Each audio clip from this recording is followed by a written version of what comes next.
जय हिंद दोस्तों, वंदे मातरम। कल जब प्रधानमंत्री नरेंद्र मोदी काशी से अपना नामांकन दर्ज कराने के लिए पहुंचे, तो कई लोग इस बात को देखकर हैरान रह गए कि जिस अधिकारी को उन्होंने अपने कागज सौंपे, वो अधिकारी मोदी जी से कागज लेते समय खड़ा नहीं हुआ।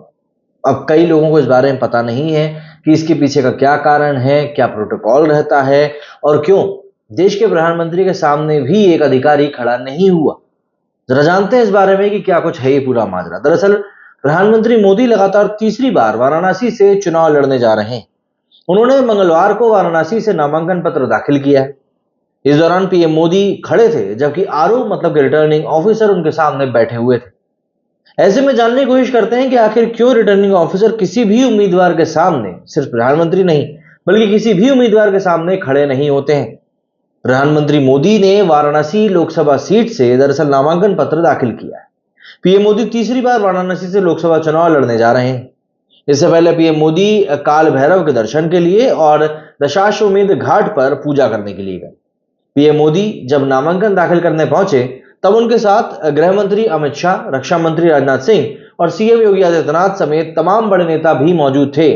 एकनाथ शिंदे भी वहां पर मौजूद थे। लेकिन क्या आपने उस तस्वीर के ऊपर गौर किया, जिस तस्वीर में नामांकन पत्र दाखिल करते वक्त पीएम मोदी तो खड़े हुए थे, लेकिन उनके सामने जो रिटर्निंग ऑफिसर थे वे कुर्सी पर बैठे रहे। हालांकि पीएम मोदी ही नहीं बल्कि कोई भी उम्मीदवार हो, रिटर्निंग ऑफिसर बैठे ही रहते हैं। दरअसल ये एक प्रोटोकॉल है, एक नियम है। नामांकन दाखिल करते समय कितना ही बड़ा नेता क्यों ना हो, उनके सामने रिटर्निंग ऑफिसर खड़ा नहीं होता है, या यूं कहें उसको खड़ा नहीं होना चाहिए।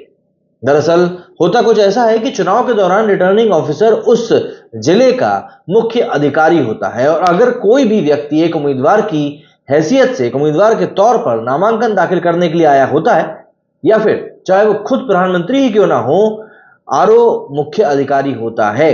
मतलब कि वो प्रधानमंत्री से भी ऊपर होता है उस समय पर, इसीलिए वो हमेशा बैठा ही रहता है। रिटर्निंग ऑफिसर एकमात्र लीगल अथॉरिटी होता है और उन पर कोई भी आदेश चला नहीं सकता, और इसी प्रोटोकॉल के कारण रिटर्निंग ऑफिसर नामांकन प्रक्रिया के दौरान अपनी कुर्सी पर चुपचाप बैठा रहता है। ये कुछ ठीक उसी तरह होता है जैसे कोर्ट रूम्स में होता है कि कोर्ट में कोई कितना ही बड़ा नेता या कितना ही बड़ा बिजनेसमैन या कितना ही बड़ा मंत्री क्यों ना आ जाए उनकी पेशी के लिए, लेकिन जज कभी भी अपनी कुर्सी से खड़े नहीं होते। ठीक वैसे ही रिटर्निंग ऑफिसर्स भी नामांकन दाखिल करने के दौरान अपनी कुर्सी से कभी खड़े नहीं होते। अब देखिए, जरा समझते हैं कि ये रिटर्निंग ऑफिसर आखिर होते कौन है। तो ऐसा है कि जनप्रतिनिधि कानून की धारा 21 और 22 के तहत चुनाव आयोग हर सीट पर एक रिटर्निंग ऑफिसर और एक असिस्टेंट रिटर्निंग ऑफिसर को पोस्ट करता है।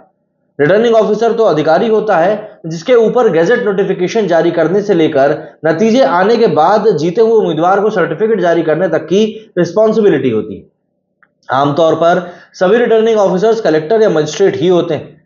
रिटर्निंग ऑफिसर ही चुनाव लड़ रहे उम्मीदवारों को चुनाव चिन्ह अलॉट भी करते हैं, उनके एफिडेविट पब्लिश करते हैं, वोटिंग के लिए ईवीएम और वीवीपैट को तैयार करता है, वोटों की गिनती करवाता है और जो नतीजे आते हैं उनको डिक्लेयर भी करता है। कुल मिलाकर वो रिटर्निंग ऑफिसर ही होता है जिसकी मदद से चुनाव आयोग अच्छी तरीके से चुनाव करवा पाता है। इन्हें 3 साल के लिए नियुक्त किया जाता है और चुनाव के वक्त रिटर्निंग ऑफिसर बहुत पावरफुल अथॉरिटी होता है। इनके सामने सुबह 11 बजे से दोपहर 3 बजे तक ही नामांकन पत्र दाखिल किया जा सकता है। रिटर्निंग ऑफिसर सुबह 11 बजे से पहले और दोपहर 3 बजे के बाद किसी भी उम्मीदवार का नामांकन नहीं लेता है। वाराणसी की अगर हम चुनाव की बात करें तो वाराणसी लोकसभा सीट पर आखिरी चरण में 1 जून को वोट डाले जाएंगे। वाराणसी सीट से 2014 में पहली बार पीएम मोदी ने चुनाव लड़ा था। तब उनके सामने आम आदमी पार्टी के प्रमुख अरविंद केजरीवाल और कांग्रेस के अजय राय मौजूद थे। उस चुनाव में केजरीवाल को 2 लाख और अजय राय को 75,000 वोट मिले थे। इसके अलावा इसके बाद 2019 में मोदी ने दूसरी बार यहां से चुनाव लड़ा, तब उन्हें करीब 6.25 लाख से ज्यादा वोट मिले थे। दूसरे नंबर पर करीब 2 लाख वोटों के साथ में समाजवादी पार्टी की शर्लिन यादव रही थी। कांग्रेस के अजय राय को करीब 1.5 लाख वोट मिले थे। इस बार मोदी तीसरी बार यहां से चुनाव लड़ रहे हैं और कांग्रेस ने एक बार फिर अजय राय को पीएम मोदी के सामने उतारा है। मायावती की बसपा ने अतहर जमाल लारी को अपना उम्मीदवार बनाया है।